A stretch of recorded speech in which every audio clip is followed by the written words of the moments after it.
Tejinder Singh Sodhi, senior editor news 18 JKLH हमारे साथ फिर से जुड़ गए हैं और लगातार हमें अपडेट्स दे भी रहे हैं। तेजिंदर, हम राजनाथ सिंह का जवाब सुनवा रहे थे लोकसभा में विपक्ष के सवालों को लेकर। वो विपक्ष के सवालों के जवाब तो दे ही रहे थे, बल्कि भारतीय संसद से पाकिस्तान को टेररिज्म को लेकर जीरो टॉलरेंस की नीति लाउड एंड क्लियर समझा रहे थे और रिमाइंडर भी दे रहे थे कि पहलगाम अटैक का हमला का अंजाम क्या होगा ऑपरेशन सिंदूर के जरिए। देखिए अंकिता, भारत की जो नीति है वो स्पष्ट है कि terror and talks can not go together. कई ऐसी पॉलिटिकल पार्टीज हैं जो ये कहती हैं कि पाकिस्तान के साथ बातचीत की जाए, लेकिन एक तरफ जब पाकिस्तान लगातार आतंकवादियों को ट्रेनिंग दे रहा है और भारत में भेज के आतंकी हमले करवा रहा है, जिस तरह का पहलगाम का हमला हुआ था जिसमें 26 लोगों को मारा था पाकिस्तानी आतंकवादियों ने, तो आज राजनाथ सिंह ने बिल्कुल इस बात को स्पष्ट कर दिया है कि ये जो है ये एक स्टेटेड पॉलिसी है भारत की कि टेरर एंड टॉक्स एक साथ नहीं चल सकते। खून और पानी, जो अगर आपको याद होगा प्रधानमंत्री नरेंद्र मोदी का एक स्टेटमेंट आया था कि खून और पानी एक साथ नहीं चल सकता। तो जब तक पाकिस्तान अपने जो उनका रणनीति है, जो उनकी पॉलिसी है to bleed India with 1000 cuts, वो चेंज नहीं करता, भारत में आतंकवाद को बढ़ावा नहीं देता, तब तक पाकिस्तान के साथ कोई बातचीत नहीं होगी। लेकिन एक बात आप देख लीजिए, पूरी दुनिया के सामने ये स्पष्ट हो चुकी है ऑपरेशन सिंदूर के द्वारा कि एक जो न्यूक्लियर ब्लैकमेल पाकिस्तान किया करता था, अगर आपको याद होगा, हमेशा जब भारत की तरफ से इस तरह की बात की जाती थी कि पाकिस्तान में जो आतंकी कैंप हैं उन पे अटैक किया जाएगा, और पाकिस्तान के कई मंत्री ऑन रिकॉर्ड जो न्यूक्लियर ब्लैकमेल था वो करते थे। अगर आपको याद होगा, शेख रशीद उनके मंत्री हुआ करते थे, वो तो ये कहते थे कि हमारे पास पाव पाव किलो किलो के न्यूक्लियर बॉम्ब हैं, अगर भारत कुछ ऐसी हरकत करेगा तो हम उन पाव पाव किलो के न्यूक्लियर बॉम्ब्स का इस्तेमाल करेंगे। लेकिन इस बार भारत ने बिल्कुल ये स्पष्ट कर दिया है कि बेशक पाकिस्तान एक न्यूक्लियर पावर हो, लेकिन अगर आप आतंकवाद को समर्थन दे रहे हैं तो आप एक रोग स्टेट है, आप एक रोग नेशन है, और हम आपके भीतर, आपके अंदर घुस के आपको मारेंगे। देख लीजिए, भारत ने इस बात को बिल्कुल स्पष्ट किया था ऑपरेशन सिंदूर में कि भारत के जो टारगेट थे वो पाकिस्तान की सेना नहीं थी, पाकिस्तान के सिविलियंस नहीं थे, लेकिन वो आतंकवादी ट्रेनिंग कैंप्स थे, वो आतंकवादियों की पनाहगाह थी जहां पर आतंकवाद को ट्रेनिंग दी जाती थी, जहां से भारत विरोध आतंकवादियों को भेजा जाता था। जो 9 आतंकवादी शिविर भारत ने ऑपरेशन सिंदूर के दौरान तबाह किए, जिसमें लगभग 100 से अधिक आतंकवादी मारे गए। अगर आपको याद होगा, मौलाना मसूद अजहर ने एक स्टेटमेंट जारी की थी जिसमें उसने ये माना कि उसके रिश्तेदार, जिसमें उसके बच्चे भी शामिल थे, वो मारे गए। तो ये साफ दर्शाता है कि मौलाना मसूद अजहर और उसके जो सहयोगी थे वो उन टेरर कैंप्स में थे जिन्हें भारत ने टारगेट किया। उसके बाद अगर आपको याद होगा, एक तस्वीर सामने आई थी जहां पर वर्ल्ड का एक मोस्ट वांटेड आतंकवादी जो है वो नमाज़े जनाजा पढ़ रहा है मारे गए आतंकवादियों के, और उसके पीछे पाकिस्तान के सेना के ऑफिसर खड़े हैं। तो ये आप देख लीजिए कि पाकिस्तान का सेना का जो हाथ है वो पाकिस्तानी आतंकवादियों के साथ है, और पाकिस्तानी आतंकवादी जो हैं वो पाकिस्तान की सेना जो है वो उन्हें पूरा समर्थन दे रही है, उन्हें ट्रेनिंग दे रही है, हथियार दे रही है। और राजनाथ सिंह ने इस बात को बिल्कुल क्लियर कर दिया जब वो ऑपरेशन सिंदूर पे बात कर रहे थे, तो उनका ये कहना कि टेरर और टॉक्स एक साथ नहीं जा सकते, न्यूक्लियर ब्लैकमेल को बर्दाश्त नहीं किया जाएगा, और आतंकवादी चाहे कहीं पर भी हो, वो अगर भारत पे अटैक करते हैं, भारत को के सिविलियंस को मारने की कोशिश करते हैं या मारते हैं, तो उन्हें बख्शा नहीं जाएगा। और पूरी दुनिया ने भारत की कैपेबिलिटी जो है वो ऑपरेशन सिंदूर में देख ली है कि पाकिस्तान ने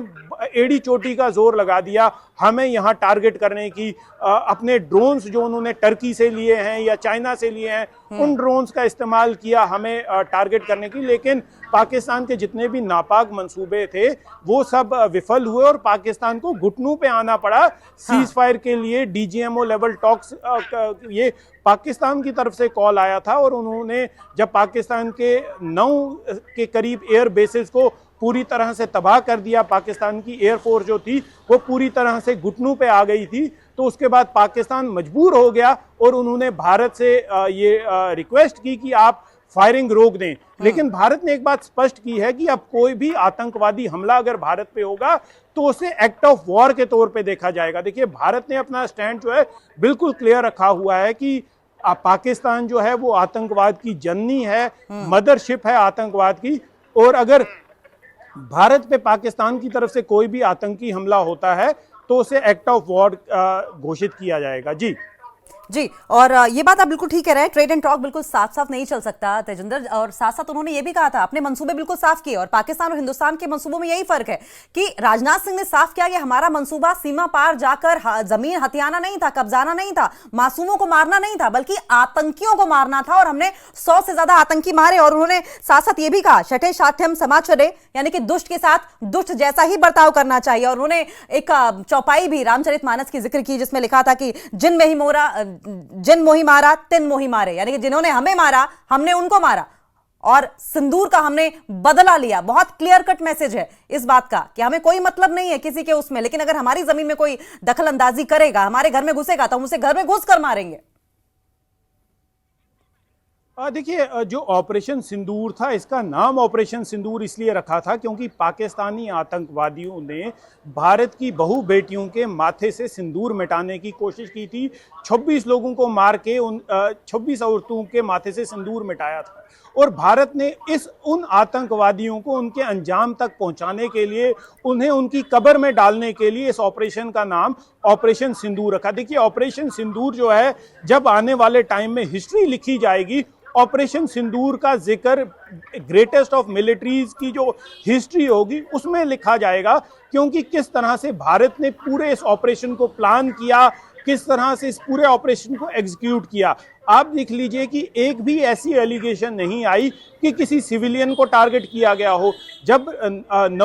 8 और 9 मई की रात को ऑपरेशन सिंदूर लॉन्च किया गया, तो प्रिसाइज टारगेटिंग की गई पाकिस्तानी टेरर इंफ्रास्ट्रक्चर पे, चाहे वो मुरीद के में हो, चाहे बाकी इलाकों में हो। वहां पर जो एग्जैक्ट लोकेशन थी जहां पर इन आतंकवादियों की मौजूदगी की जानकारी थी, उन्हें टारगेट किया गया, और 100 के करीब जो आतंकवादी हैं, हालांकि ये संख्या देखिए ज्यादा हो सकती है, लेकिन पाकिस्तान कभी एक्नॉलेज नहीं करेगा कि उसके कितने आतंकवादी मारे गए हैं। अगर आपको याद होगा, जब बालाकोट एयर स्ट्राइक की थी भारत ने, तो कई मुख्तलिफ एजेंसीज ने एस्टिमेट ये लगाया था कि 300 के करीब आतंकवादी जो हैं वो बालाकोट में मारे गए थे, लेकिन पाकिस्तान ने आज तक एक्नॉलेज नहीं किया है। और यही बात पाकिस्तान में जो अभी हमने ऑपरेशन सिंदूर लॉन्च किया था 8 और 9 मई को, उसमें भी पाकिस्तान कभी इस बात को खुल के नहीं मानेगा कि उसके 100 के करीब आतंकवादी जो हैं वो मारे गए हैं। ये भारत की एजेंसीज या अगर ग्लोबल एजेंसीज जो हैं, अगर आपको याद होगा, कई ऐसी इंटरनेशनल एजेंसीज थी जो उन स्पॉट पे गई जिन्हें भारत ने टारगेट बनाया, और उन्होंने बिल्कुल वो दर्शाया कि किस तरह से उन एरियाज को, उन आतंक की जो फैक्ट्रियां थी, उन्हें भारत ने पूरी तरह से नस्तो नाबूद किया है। तो देखिए, कंजर्वेटिव एस्टिमेट है कि 100 के करीब आतंकवादी जो हैं वो मारे गए हैं, लेकिन ये संख्या जो है ये बहुत ज्यादा हो सकती है, लेकिन पाकिस्तान इसे एक्नॉलेज नहीं करेगा। मारा उन्हें जाता है जिन्होंने हमें टारगेट किया। देखिए, भारत की एक जो एम है या भारत का जो पॉलिसी है वो हमेशा से स्पष्ट रही है। पिछले 10,000 साल की अगर आप भारत की हिस्ट्री देखें, भारत ने कभी किसी पड़ोसी मुल्क पे हमला नहीं किया है। सिर्फ जब भारत पे हमला हुआ है या भारत पे आतंकी अटैक हुए हैं, उसका जवाब दिया है। ये हमारी हिस्ट्री आप देख लीजिए, भारत कभी एग्रेसर नहीं रहा है, और 47 से लेकर आज तक पाकिस्तान के साथ जितनी जंगें हुई हैं उसकी शुरुआत भी पाकिस्तान ने की है। तो भारत ने ये जो ऑपरेशन सिंदूर था, इसकी जो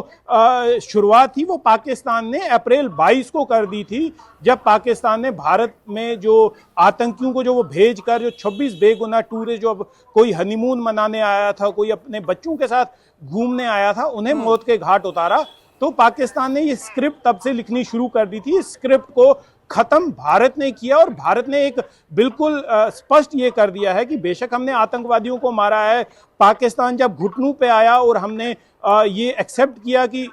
भारत ने कभी ये नहीं कहा है कि ये सीज फायर है, ये सीज फायर नहीं है, ये ऑपरेशन का हॉल्ट है। तो फायरिंग अभी रुकी हुई है, तैयारी हमारी पूरी उसी तरह है, और अगर कोई आतंकी हमला भारत में पाकिस्तान की तरफ से किया जाता है तो पाकिस्तान को फिर एक करारा जवाब दिया जाएगा। और ऑपरेशन सिंदूर जो है, कई लोग ये कह रहे हैं कि ऑपरेशन सिंदूर 2.0 लॉन्च होगा। देखिए, ऑपरेशन सिंदूर 2.0 लॉन्च होने की बात ही नहीं है, क्योंकि ऑपरेशन सिंदूर 1 जो है वो ही चल रहा है, वो अभी हमने कॉल ऑफ नहीं किया है, तो पूरी तरह से मुस्तैदी है। और पाकिस्तान, देखिए पाकिस्तान अभी भी ग्लोबल कम्युनिटी के सामने भीख मांग रहा है। इकोनॉमी की बुरी हालत है, अगर आप देखें हर दिन उनके प्रधानमंत्री एक भीख का कटोरा लेके कभी मस्कत जा रहे हैं, कभी सऊदी अरबिया जा रहे हैं। लोग पाकिस्तान में भूखे मर रहे हैं, लेकिन पाकिस्तानी आर्मी जो है, पाकिस्तान आर्मी के जो चीफ हैं या उनके जो अभी फील्ड मार्शल हैं आसिम मुनीर, वो एक लग्जरियस लाइफ जी रहे हैं, चार्टर्ड प्लेन में सफर कर रहे हैं,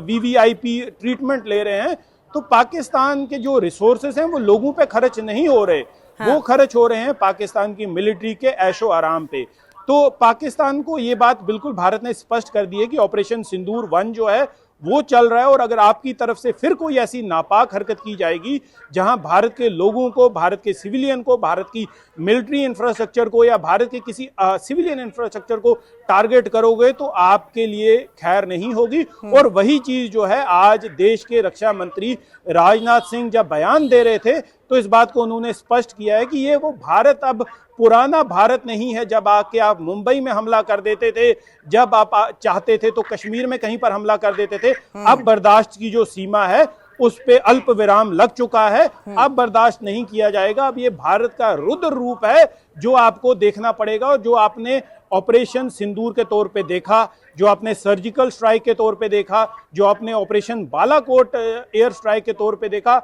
ये भारत वो नहीं है जो आपको जब मुंबई टेरर अटैक होगा तो आप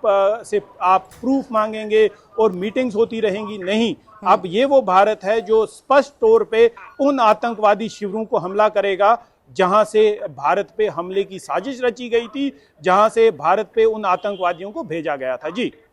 तजिंदर, आप अभी बर्बाद हो चुकी पाकिस्तान की अर्थव्यवस्था के बारे में जब जिक्र कर रहे थे, तो भीख के कटोरे से मुझे याद आया कि हम वो देश हैं जो आईएमएफ को पैसा देते हैं, और आईएमएफ पाकिस्तान जैसे कटोरा लेकर भीख मांगते हुए देश को जीविका चलाने के लिए, खाने पीने के लिए पैसा देता है। फर्क तो यही है। लेकिन जिस तरीके से पाकिस्तान आतंकवाद को प्रॉक्सी वॉर की तरह लड़ रहा है, क्योंकि सीधे लड़ाई जो है वो पाकिस्तान के बूते हैं नहीं। राजनाथ सिंह ने इस बहुत इंपॉर्टेंट फैक्ट पर बहुत जोर दिया था। उन्होंने कहा था कि पाकिस्तान सीधी लड़ाई लड़ नहीं सकता है, वो टेररिज्म का सहारा लेकर प्रॉक्सी वॉर लड़ रहा है, और ऐसे में पाकिस्तान को आईना दिखाना बेहद जरूरी था। इस पर आपका एनालिसिस तेजिंदर। देखिए अंकिता, पाकिस्तान के लिए जो पाकिस्तान का वजूद है वो कश्मीर पे टिका हुआ है। पाकिस्तान भारत से 1971 का बदला लेना चाहता है, जब भारत ने पाकिस्तान के 2 टुकड़े किए थे, और मॉडर्न हिस्ट्री में ये पहली बार हुआ था कि एक मुल्क के 2 हिस्से करके एक नया मुल्क जो है उसको भारत ने बनाया। और आप देख लीजिए भारत की दूरदृष्टि ये थी कि बेशक पाकिस्तान पे जीत हुई, 90,000 के करीब पाकिस्तान के सेना के जवानों ने हथियार डाले, लेकिन भारत ने बांग्लादेश पे कब्जा नहीं किया। एक अलग मुल्क बना के उसे वो जो राजपाट था बांग्लादेश के लोगों को दे दिया। तो ये साफ दर्शाता है कि भारत की कभी मंशा नहीं रही है किसी पड़ोसी देश की जमीन पे कब्जा करना। लेकिन पाकिस्तान का जो अनफिनिश्ड एजेंडा है कि किसी तरीके कश्मीर को अपना हिस्सा बनाना। और आप एक चीज ये देख लीजिए, पिछले 70 साल में कश्मीर का जो आम नागरिक है उसने पाकिस्तान के इस एजेंडे को बिल्कुल नकारा हुआ है। कई लोग ऐसे हैं जो पाकिस्तान के इस एजेंडे की मैनिपुलेशन जो पाकिस्तान करता रहा है इस्लाम के नाम पे, उसमें फंस गए, अपनी जान गंवाई। लेकिन मेजॉरिटी जो कश्मीरी है उसने भारत की मेन स्ट्रीम को अपनाया है। आप देख लीजिए, जब पहलगाम आतंकी हमला होता है तो एक एक कश्मीरी सड़कों पे आता है। उन्हें जबरदस्ती किसी ने नहीं लाया, उन्होंने उस आतंकवाद को कंडेम किया, क्योंकि पाकिस्तान ने सिर्फ देखिए कश्मीरियों से अगर आप बात करेंगे तो उन्होंने सिर्फ टूरिस्ट को नहीं मारा, लेकिन कश्मीरियों की रोजी रोटी पे गोली मारी। आप कश्मीर की बहुत बड़ी जो हिस्सा है अर्थव्यवस्था का, वो 2 चीजों पे निर्भर करता है, टूरिज्म और हॉर्टिकल्चर। जब आपने कश्मीर के टूरिज्म जिस पे लाखों लोग डायरेक्टली या इनडायरेक्टली जुड़े हुए हैं, टैक्सी ऑपरेटर, टूर ऑपरेटर, आपके शिकारा वाले, हाउस बोट वाले, होटल इंडस्ट्री, इवन आप किसी टूरिस्ट स्पॉट पे चले जाएं तो छोटे छोटे बच्चे आपको कबूतर, खरगोश या मेमने उठाए हुए नजर आ जाएंगे। उनकी रोजी रोटी भी टूरिस्ट की वजह से चलती है, क्योंकि टूरिस्ट उनके उन पशुओं के साथ, पक्षियों के साथ फोटो खिंचाते हैं और उन्हें 10-20 रुपए दे देते हैं। तो आतंकवादियों ने उन लोगों की रोजी रोटी पे गोली मारी है, उन लोगों की रोजी रोटी पे लात मारी तो यही कारण रहा कि कश्मीरी जो है वो आतंकवाद के खिलाफ खड़ा हुआ है, और कश्मीरी ये बात समझ चुका है कि पाकिस्तान जो है वो कश्मीरियों का दोस्त नहीं है, लेकिन कश्मीरियों का अगर कोई सबसे बड़ा दुश्मन है वो पाकिस्तान है। तो कश्मीरी अब उस पाकिस्तान की मैनिपुलेशन में नहीं आ रहे। तो यही कारण है कि आप देख लीजिए जितने भी एंटी टेरर ऑपरेशन हो रहे हैं कश्मीर में, उसकी जानकारी कश्मीरी जो हैं वो सुरक्षा बलों को दे रहे हैं, उन आतंकवादियों के बारे में बता रहे हैं। लोग अब नहीं चाहते कि आतंकवादी उनके घरों में आए, वहां पनाह लें, और वो सुरक्षा बलों को उनकी जानकारी दे रहे हैं। तो पाकिस्तान के लिए एक बहुत बड़ा सबक है कि पाकिस्तान की जो पॉलिसी है to bleed India with 1000 cuts, देखिए जिस तरह से पाकिस्तान प्रॉक्सी आतंक का इस्तेमाल करता है भारत को टारगेट करने के लिए, पाकिस्तान को समझ लेना चाहिए कि जितने रिसोर्सेज वो भारत को नुकसान पहुंचाने में लगाता है, अगर वही रिसोर्सेज पाकिस्तान की जो अवाम है उनके लिए लगा दें तो आटे के लिए लोगों को मरना ना पड़े, दाने दाने के लिए लोगों को वहां पर भीख ना मांगनी पड़े, तो पाकिस्तान की जो मईशत है, पाकिस्तान की इकॉनमी जो है वो सुधर जाएगी। लेकिन आप देख लीजिए पाकिस्तान एक ऐसा मुल्क है जहां पर मुल्ला और मिलिट्री ये राज करती है, और जब तक मुल्ला जो है वो लोगों को या मिलिट्री के दिमाग में ये फतूर डालना बंद ना करे कि आप देख लीजिए जो हिंदू हैं या जो नॉन मुस्लिम हैं वो हमारे दुश्मन। अगर आपको याद होगा 22 अप्रैल को जो आतंकी हमला हुआ था उससे पहले पाकिस्तानी सेना प्रमुख जो हैं आसिम मुनीर, उनकी स्टेटमेंट आई थी, खुलेआम उन्होंने ये कहा था कि 2 नेशन थ्योरी को एक्सप्लेन किया था कि पाकिस्तान जो है कलमा के बुनियाद पे एक मुस्लिम मुल्क बना और भारत एक हिंदू राष्ट्र है, तो हम हिंदुओं के साथ नहीं रह सकते। तो जो जहर है, जो दुश्मनी का बीज है, वो यही मुल्ला और मिलिट्री का जो मिक्सचर है पाकिस्तान में, जब तक मिलिट्री मुल्ला अलग अलग नहीं होंगे, आइडियोलॉजी सुधरेगी नहीं, तब तक पाकिस्तान जो है वो दिन ब दिन अपने विनाश की तरफ जाता रहेगा। जी अंकिता। तजिंदर, राजनाथ सिंह ने कहा कि हमने सुदर्शन चक्र उठा लिया है, साथ साथ उन्होंने जिक्र किया मुंबई अटैक का, संसद पर जो अटैक हुआ था, पार्लियामेंट अटैक का जिक्र किया, और ऐसे कई टेररिस्ट अटैक्स का उन्होंने जिक्र किया और कहा कि आतंकी हमलों को अब बर्दाश्त नहीं किया जाएगा। अब ये कुछ एक अटैक्स का, मेजर अटैक्स का जिक्र जब उन्होंने किया है तो जाहिर है कि सीधे चेतावनी सिर्फ पाकिस्तान को तो रही नहीं होगी, ये इंटरनेशनल फोरम को भी उन्होंने कुछ मैसेज देने की कोशिश की होगी। देखिए अंकिता, भारत हमेशा से, अगर आपको याद होगा, जब भी भारत पे हमला हुआ, चाहे वो मुंबई आतंकी हमले हों,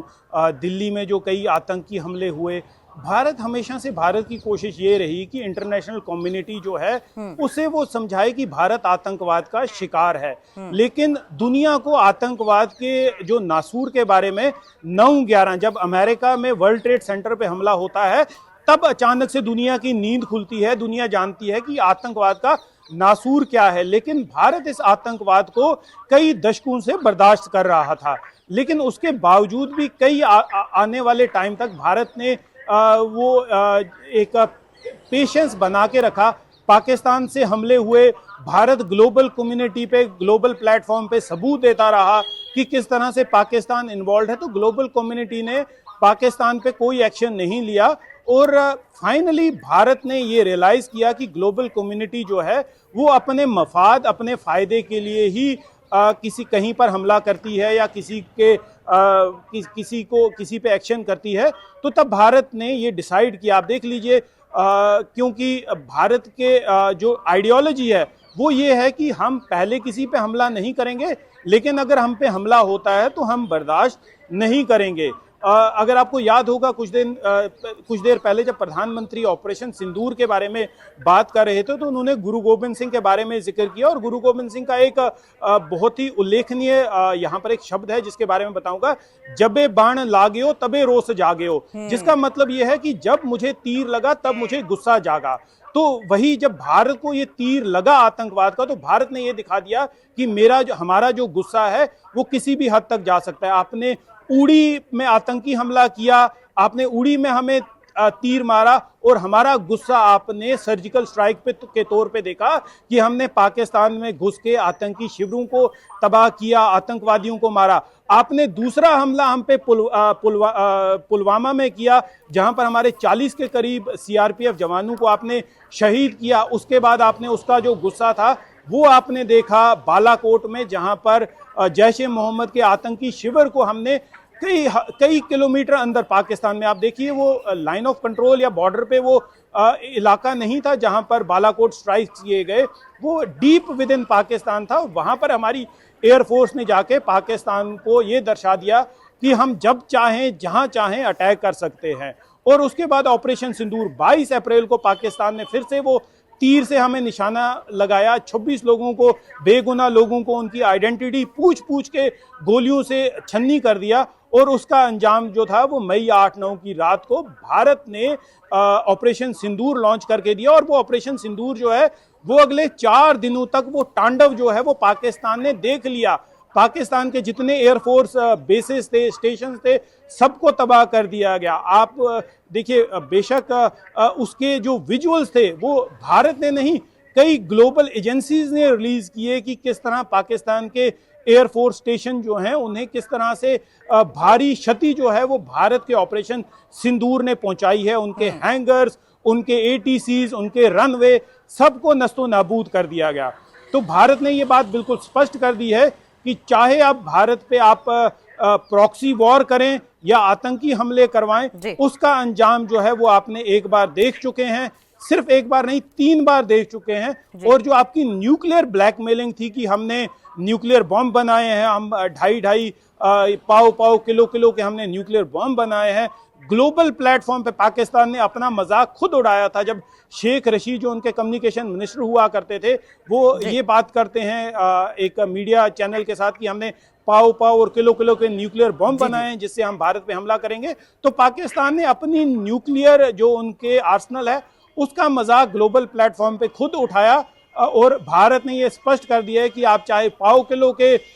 न्यूक्लियर बॉम्ब बनाएं या किलो टन के न्यूक्लियर बॉम्ब बनाएं, भारत ने जब ये ठान लिया है कि आतंकवाद को नस्तो नाबूद करना है, तो वो चाहे आपके पास न्यूक्लियर बॉम्ब हो, चाहे आपके पास कुछ भी हो, हम वो निर्णय जब हम ले चुके हैं तो हम उसे एग्जीक्यूट करने से पीछे नहीं हटेंगे। स्टैंड भी करते रहेंगे। बहुत बहुत शुक्रिया आपका Tejinder. Senior editor news 18 JKLH Tejinder Singh Sodhi हमारे साथ जुड़े हुए थे, जो हमें जानकारी दे रहे थे कि किस तरीके से राजनाथ सिंह ने और उनकी बातों का मतलब क्या था जो कुछ लोकसभा में उन्होंने विपक्ष को जवाब देते हुए कही है। फिलहाल आपको सीधा लिए चलेंगे